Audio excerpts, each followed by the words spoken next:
नमस्कार दोस्तों, मेरा नाम है विमल सिंह। बालाजी स्टडी अड्डा में आपका स्वागत है। डीएलएड सेकंड सेमेस्टर सितंबर 2021 पेपर के लिए गणित विषय की हम आपको बैक टू बैक क्लासेस करा रहे हैं। तो क्लास नंबर 12 आज का हम देखेंगे और आज का हमारा जो टॉपिक होगा वो होगा सर्वांग समता और समरूपता। इससे पहले हमने क्लास नंबर 11 देखी थी। पिछला वाला वीडियो साइड में आई बटन में मिल जाएगा और सभी प्लेलिस्ट आपको वीडियो के डिस्क्रिप्शन में जो है वो मिल जाएंगी। ये सारी चीज़ें हम आपको कोर्स में करा चुके हैं और कोर्स का जो है हमारा जो टॉपिक है 12 नंबर सेकंड से लास्ट नंबर का ये आप जो देख रहे हैं टॉपिक, ये हम देखेंगे। और त्रिभुज के संदर्भ में जो सर्वांग समता है, कुछ चीज़ें उनको भी इसी में देख लेंगे। तो स्टार्ट करते हैं उस प्रश्न से जो हमने पूछा था, पर स्कीम भी आपको दिखा देते हैं। गणित विषय का पेपर 16 तारीख को है, सेकंड सेमेस्टर का आपका। इसी के लिए हम आपको प्रिपरेशन करा रहे हैं। तो प्रश्न हमने पूछा था पिछले वाले वीडियो में समांतर माध्य से संबंधित कि 3, 5, x, 9, 11 इनका समांतर माध्य जो है वो 7 है। तो x का मान आपको जो है वो बताना था। तो समांतर माध्य का जो सूत्र होता है बस वही आप लगा दीजिए, आसानी से आप इस प्रश्न को कर लेंगे। मैंने बताया भी था कि ये प्रीवियस ईयर में आपका 2015 में आया था। तो समांतर माध्य बराबर होता है पदों का योग बटे पदों की संख्या।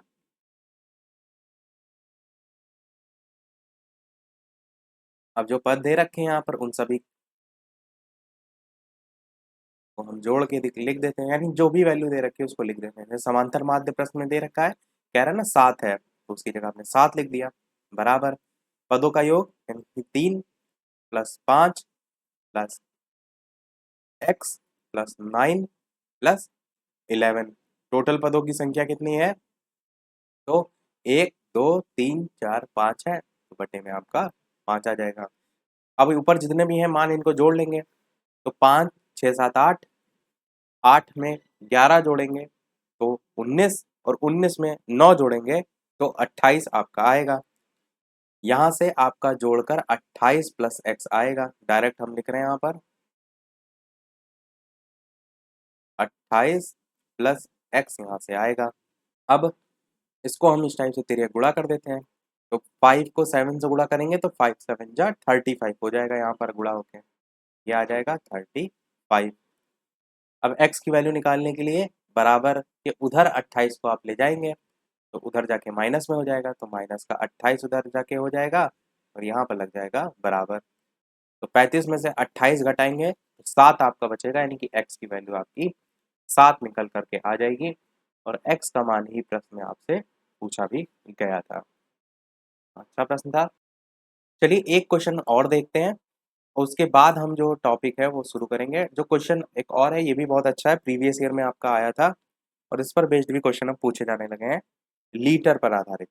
एक मैदान की लंबाई जो है वो 30 मीटर है, चौड़ाई जो है वो 15 मीटर है, और ये कह रहा है कि यदि इस मैदान पर 5 सेंटीमीटर वर्षा होती है तो आपको बताना ये है कि मैदान पर कुल कितने लीटर पानी गिरा। 2019 जो है आप देख रहे हैं क्वेश्चन आया था 2019 का द्वितीय बार का पेपर, तो उसमें ये पूछा गया था। तो जो जो वैल्यू दे रखी है सबसे पहले हम उसे जो है वो लिख लेते हैं। तो मैदान जो है उसकी जो लंबाई है वो प्रश्न में दे रखी है 30 मीटर, और मैदान की जो चौड़ाई है वो दे रखी है, वो भी लिख लेते हैं 15 मीटर। और कह रहा है यदि इस मैदान पर 5 सेंटीमीटर जो है वो वर्षा हुई है तो हम क्या कहेंगे कि वर्षा जो है आपकी हुई है 5 सेंटीमीटर। और ऊपर वाली जो दोनों वैल्यू हैं ये मीटर में है और ये वाली जो वैल्यू है वो सेंटीमीटर में है।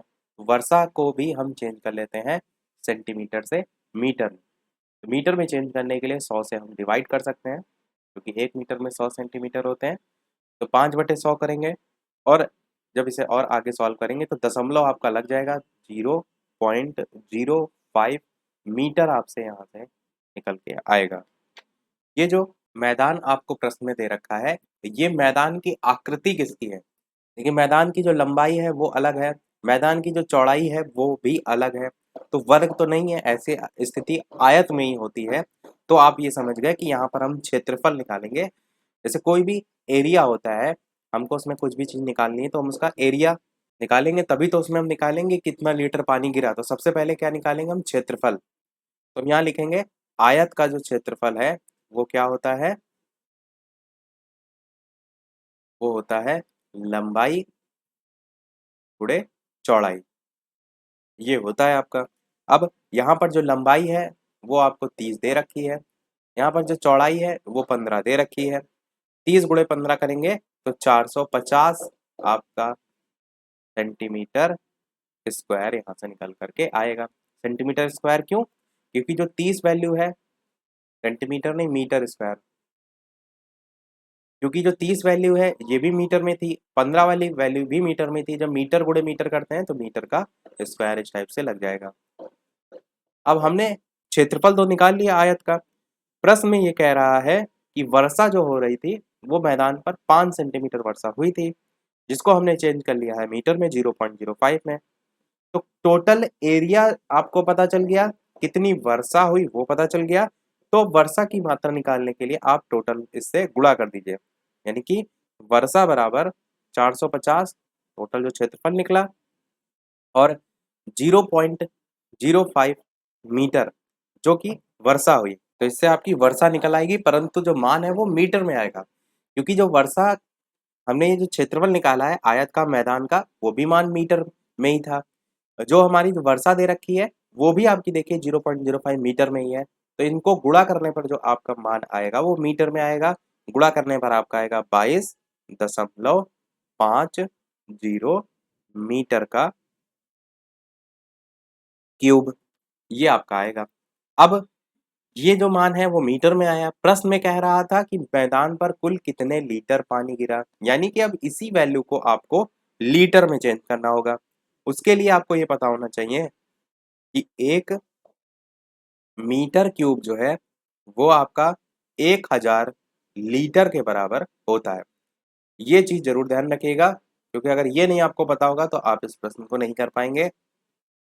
तो 1 मीटर क्यूब अगर 1000 लीटर के बराबर है तो 22.50 मीटर क्यूब कितने लीटर के बराबर होगा? तो 1000 से हम इसको सीधे सीधे गुणा कर देते हैं।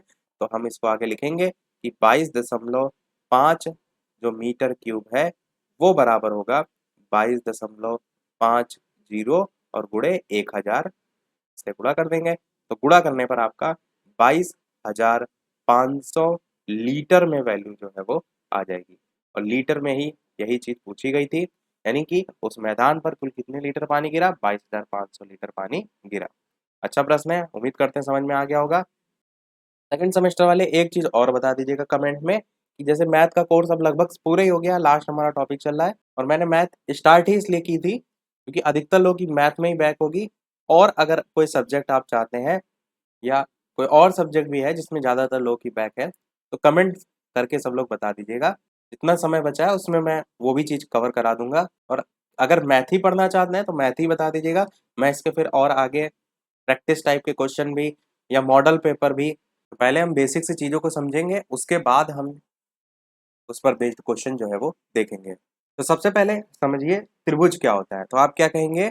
किसी समतल में 3 सरल रेखाएं, कोई जरूरी नहीं कि त्रिभुज इसी टाइप का हो, कहीं भी 3 रेखाएं हो, एक जैसे ये हो गई, एक ये हो गई, एक ये हो गई, इनको भी अगर आप आगे बढ़ाकर जोड़ेंगे तो ये आपका त्रिभुज ही जो है वो बनेगा। तो वही कह रहा है किसी समतल में 3 सरल रेखाओं से घिरी बंद आकृति, ये बंद भी है, त्रिभुज कहलाती है। और किसी त्रिभुज की जो तीनों भुजाएं होती हैं, 3 भुजाएं हैं, ये वाली जैसे एक भुजा हो गई, एक ये हो गई, एक ये हो गई, 3 भुजाएं होती है, 3 कोण होते हैं और साथ ही साथ 3 शीर्ष भी जो है वो होते हैं।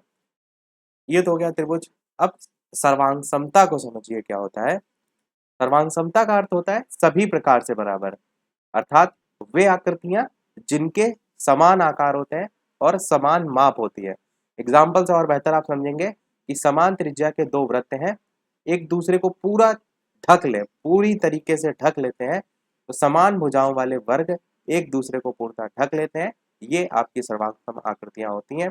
त्रिभुजों में जो सर्वांग समता होती है वो 2 त्रिभुज सर्वांग सम तब कहलाते हैं यदि वे एक दूसरे को ढक लेते हैं। जैसे अगर ए बी सी यहाँ पर एक त्रिभुज देख रहे हैं, पी क्यू आर एक त्रिभुज देख रहे हैं, तो ये एक अगर आप ओवरलैपिंग करेंगे इसके ऊपर तो पूरी तरीके से ढक लेंगे। तो तो आप क्या कहेंगे कि त्रिभुज एबीसी सर्वांग सम है PQR के।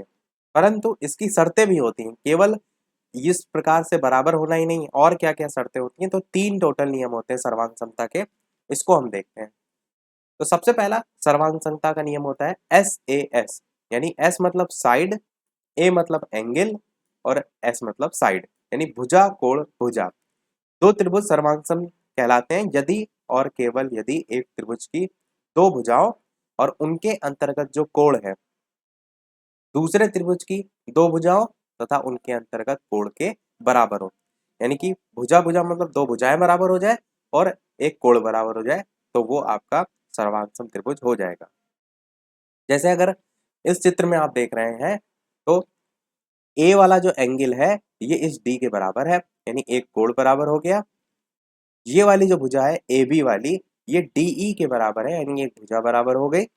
AC वाली जो भुजा है वो DF वाली जो भुजा है इसके बराबर हो गई, यानी एक और भुजा जो है वो बराबर हो गई। तो भुजा कोण भुजा, इससे आप क्या कहेंगे कि ये जो दोनों त्रिभुज हैं वो सर्वांगसम है।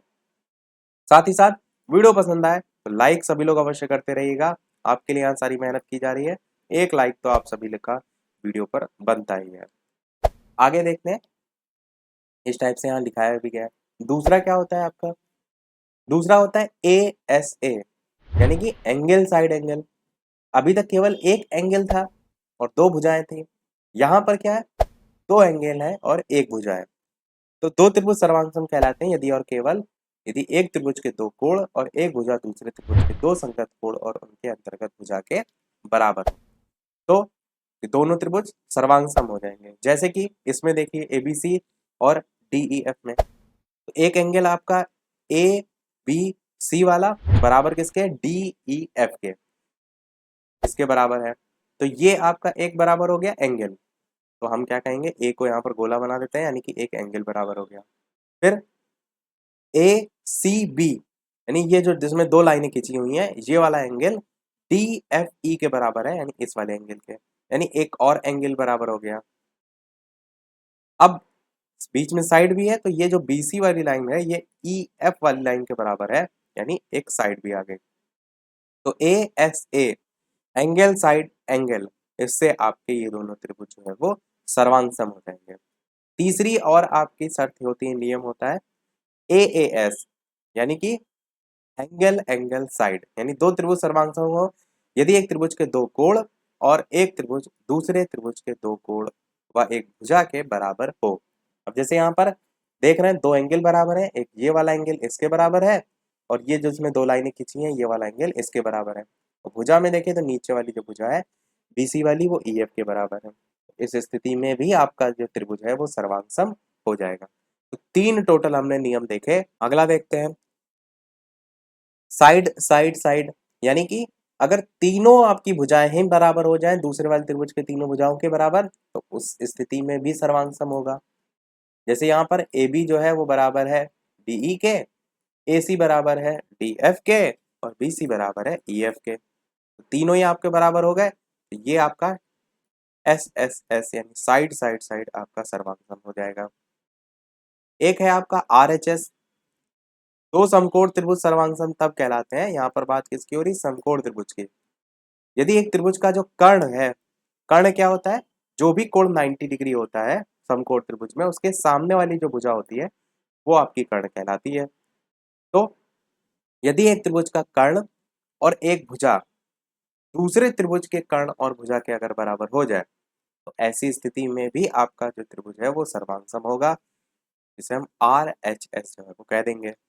जैसे यहाँ देख रहे हैं हम, तो AB जो है इस DE के बराबर है, AC जो है वो इस FD के बराबर है और ये जो एंगल है आपका ABC वाला ये DEF एंगल जो है इसके बराबर है। तो ये दोनों त्रिभुज भी आपके सर्वांगसम हो जाएंगे। तो ये थे आपके बेसिक से नियम जो हमने देख लिए। टॉपिक में हमारे समरूपता भी था। सर्वांगसमता का मतलब है सर्व अंग, मतलब कि सभी अंग एक जैसे हों। देखिए अगर तोड़ेंगे सर्वांगसमता को, इसको हम वापस से ले चलते हैं, तो हम जो प्रश्न देख रहे हैं ये आपका DLED के प्रीवियस ईयर में आ चुका है, 2016 में आया था क्वेश्चन, लिख भी देते हैं यहाँ पर। DLED जो है उसके 2016 में ये प्रश्न पूछा गया था। प्रश्न का चित्र यह है प्रश्न में लिखा था कि चित्र में जो रेखा AX है, ये देख रहे हैं हम एकदम सेंटर में AX रेखा गई है, ये ऊपर वाला जो एंगल है CAB, CAD या CAB को यहाँ लिख देते हैं। जो AX रेखा है ये एंगल CAB और एंगल BDC इसको समद्विभाजित जो है वो करती है।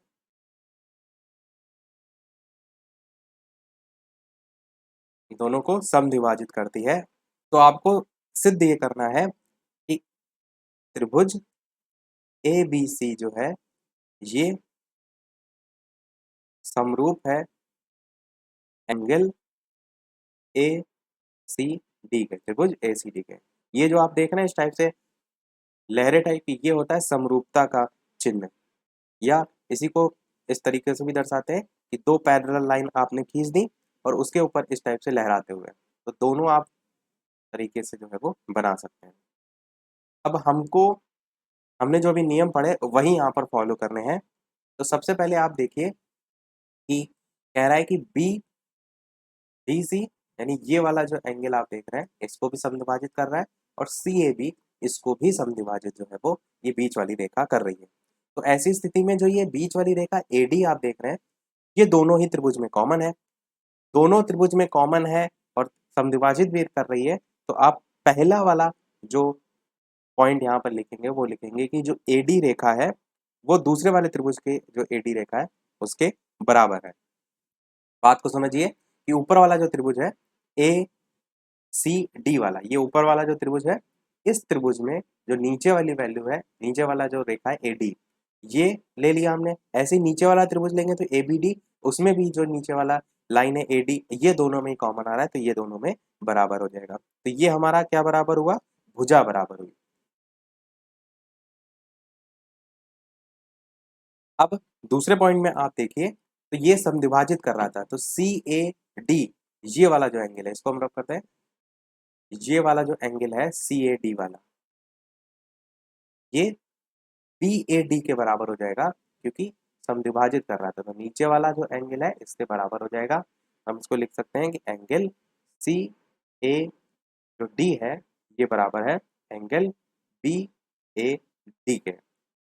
अब तीसरा पॉइंट ये भी समझिए कि जो CDA की वैल्यू है, यानी कि ये वाला जब समद्विभाजित इधर हो रहा है तो इधर भी तो होगा, ये वाला जो एंगल है ये भी आपके बराबर होगा BDA के, यानी कि इस वाले जो है वो एंगल के, ये भी आपका बराबर हो जाएगा। तो तीसरे पॉइंट में आप क्या लिख सकते हैं, एंगल CDA बराबर होगा एंगल BDA के। अब यहाँ पर ये जो दोनों हैं ये क्या है, कोण है, ये भी कोण है। अब मैंने आपको जो बताया था वो यहाँ पर आप लिख देंगे, तो कोण, भुजा, कोण, ये आपका बताया था मैंने सर्वांग समता के नियम में। तो इसके आधार पर ये दोनों जो त्रिभुज हैं ये आपके सर्वांग सम है, यही आपको बताना था ना। ये देखिए मैं गोला बना रहा हूँ, ये चीज आपको प्रूव करनी थी, तो यहाँ पर लिख सकते हैं कि सर्वांग समता।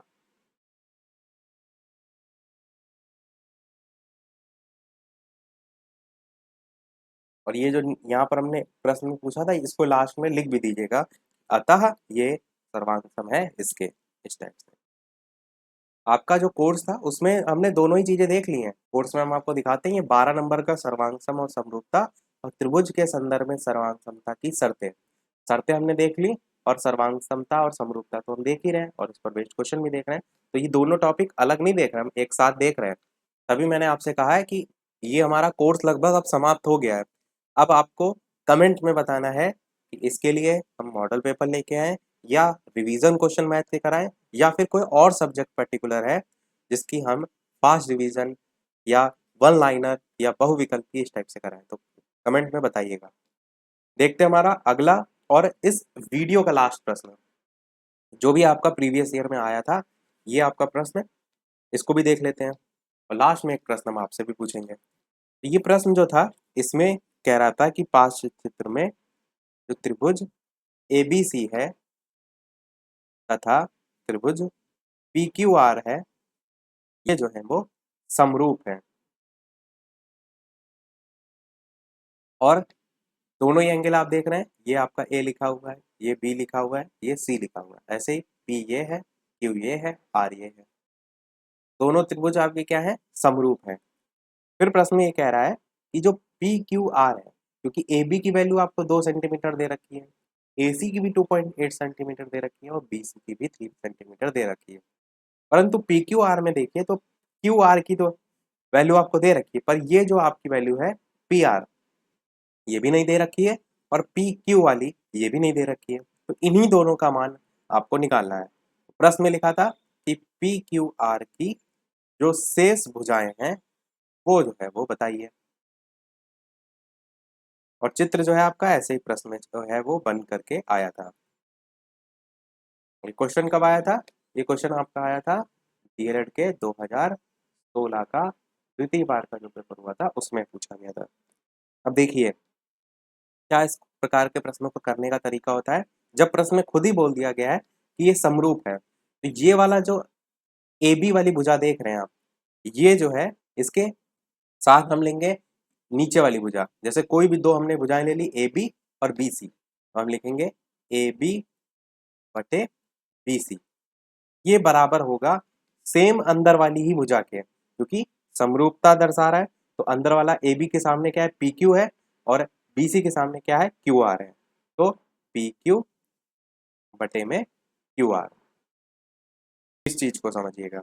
ऐसे ही सेम जैसे हमने इधर वाली दो ली है AB और BC, सेम उस तरफ वाली भी लेंगे, यानी उधर वाली कौन सी, AC और नीचे वाली BC। इनको भी हम एक अलग यहाँ लिख लेते हैं, तो AC बटे BC, ये किसके बराबर होगा, तो AC जो है इसके जस्ट अंदर है PR, तो ये आपका PR इसके बराबर में आ जाएगा और BC के अंदर तो QR आपका था ही जो कि हमने देखा था, तो यहाँ पर QR आ जाएगा। इस टाइप से हमने दोनों को लिख लिया। अब जो वैल्यू है उसको हम रख लेते हैं। तो जो AB की वैल्यू है वो आपकी 2 है बटे जो BC की वैल्यू है वो 3 है, बराबर PQ की वैल्यू जो है हमको नहीं पता है, X हम मान लेते हैं, और QR जो है इसकी वैल्यू जो है आपको नहीं पता है। नहीं, QR की तो पता है, ये 1.5 लिखा है, तो 1.5 जो है वो लिख लेते हैं। चाहे तो आप X ना भी माने, इसको PQ लिखे रहने दें, क्योंकि PQ की ही वैल्यू तो आपको बताना है। अब यहाँ से हम तिरिया गुणा कर देते हैं, इसको इधर गुणा करते हैं, इसको इधर गुणा करते हैं, तो 1.5 इंटू 2 करेंगे तो 1.5 का दुगना कितना होता है, 3 होता है, और बटे में ऑलरेडी 3 है, तो ये पूरी वैल्यू कट जाएगी। देखिए कुछ इस टाइप से आएगा, PQ बराबर 3 इंटू PQ बराबर 2 इंटू 1.5, ऐसे तिरिया गुणा करने पर आएगा। 1.5 को 2 से गुणा करेंगे तो ये आपका आएगा 3, और ये जो 3 है ये इस 3 के बटे में जाएगा, तो इस 3 से 3 कट जाएगा, तो आपका जो मान है PQ का 1 जो है यहाँ से निकल करके आ जाएगा, 1 सेंटीमीटर यहाँ से आ जाएगा। अब ये भी समझिए इधर वाले में जो AC की वैल्यू है वो कितनी है, तो AC की वैल्यू 2.8 है, तो हम यहाँ पर लिख देते हैं 2.8। BC की वैल्यू कितनी है, तो BC की वैल्यू बटे में 3 है, इसको ऐसे 3 लिख देते हैं, बराबर PR जो है इसकी वैल्यू हमें निकालनी है, तो PR को ऐसे रहने देते हैं, बटे में QR जो है इसकी वैल्यू आपको 1.5 दे रखी है, तो इसको भी हम यहाँ रख देते हैं। अब यहाँ पर भी यही करेंगे, तिर्यक गुणा कर देंगे, तो 3 इंटू PR बराबर होगा 2.8 गुणे में 1.5। अब 2.8 को 1.5 से गुणा करेंगे तो आपका जो मान है वो आएगा 4.2, आपका मान आएगा 3 इंटू PR बराबर 4.2। अब 4.2 जो मान आया इसको डिवाइड में ले जाएंगे आप 3, ये 3 जो है इसके बटे में जाएगा, तो आपका जो PR की वैल्यू आएगी वो 4.2 बटे में 3 आएगी। अब इसको जब आप काटेंगे तो यहाँ से जो PR की वैल्यू है वो 1.4 निकल करके आ जाएगी, क्योंकि 42 लिखा हुआ है बटे में 3, तो 14 तिया 42 होता है ना आपका, और दशमलव बीच में लग जाएगा, तो 1.4 सेंटीमीटर आपका यहाँ से मान जो है वो निकल करके PR का जो है वो आ जाएगा। तो आपका यही दोनों चीजें पूछी गई थी कि PR की वैल्यू बताइए और आपका पी क्यू की। उम्मीद करते हैं अगर इस टाइप का कोई क्वेश्चन आएगा तो आप कर ले जाएंगे, क्योंकि इस टाइप का क्वेश्चन आपका आया भी था, इसके बाद भी आया था। तो वीडियो को समाप्त करने से पहले एक प्रश्न हम आपसे भी पूछेंगे, जैसा कि सभी वीडियो में हम आपसे एक ना एक प्रश्न पूछते हैं। तो इसको जो है वो रब करते हैं और देखते हैं हमारा प्रश्न। पर प्रश्न देखने से पहले वीडियो भी तक आपने लाइक ना किया हो, सभी लोग वीडियो को लाइक भी करते रहिएगा, चैनल पर नए हो सब्सक्राइब करके जुड़ जाइएगा, और टेलीग्राम चैनल से जो भी ना जुड़े हो लिंक आपको डिस्क्रिप्शन में मिल जाएगी। बालाजी स्टडी अड्डा सर्च करके भी जुड़ सकते हैं। वीडियो के डिस्क्रिप्शन में सभी प्लेलिस्ट आपको मिल जाएंगी पूरे कोर्स की, और साथ ही साथ प्लेलिस्ट में भी जाकर आप चीजें देख सकते हैं। ये आपका, अब देखते हैं हम प्रश्न। ये आपका प्रश्न है, जो हमने आज चीजें पढ़ी उसी पर बेस्ड है कि त्रिभुज आपके हैं एबीसी और पी क्यू आर। प्रश्न को ध्यान से समझिएगा। त्रिभुज एबीसी ये है, पी क्यू आर ये है। इसमें AB की वैल्यू आपको दे रखी है 3.5, BC की वैल्यू जो है आपको दे रखी है 7.1, और AC की वैल्यू भी आपको दे रखी है 5 सेंटीमीटर। PQR में अगर बात करें तो PQ की वैल्यू दे रखी है 7.1, QR की वैल्यू आपको दे रखी है 5, और PR की वैल्यू आपको दे रखी है 3.5। दोनों त्रिभुज में इस टाइप से सभी मान दे रखे हैं, और कह रहा है कि दोनों त्रिभुज की सर्वांग क्षमता का परीक्षण कीजिए। 2017 में क्वेश्चन डीएलएड में आया था। आपको बताना यह है कि क्या ये दोनों त्रिभुज आपस में सर्वांग सम हैं? अगर हैं तो कौन सी शर्तों से है? हमने देखे थे नियम ना, जैसे भुजा भुजा भुजा, भुजा कोण भुजा, इस टाइप से। तो वो चीज आपको वीडियो के मेन कमेंट में टाइप करके बताना है कि त्रिभुज सर्वांग सम है तो किस नियम से है। और बाकी एक बार में अगर चीजें नहीं याद हो तो वीडियो को दोबारा आप देख लीजिएगा और अपना आंसर वीडियो के मेन कमेंट में बताइएगा। तो आज के वीडियो में इतना ही रखते हैं, मिलते हैं फिर अगले वीडियो में कुछ नए प्रश्नों के साथ, नए टॉपिक के साथ। तब तक के लिए नमस्कार, जय हिंद।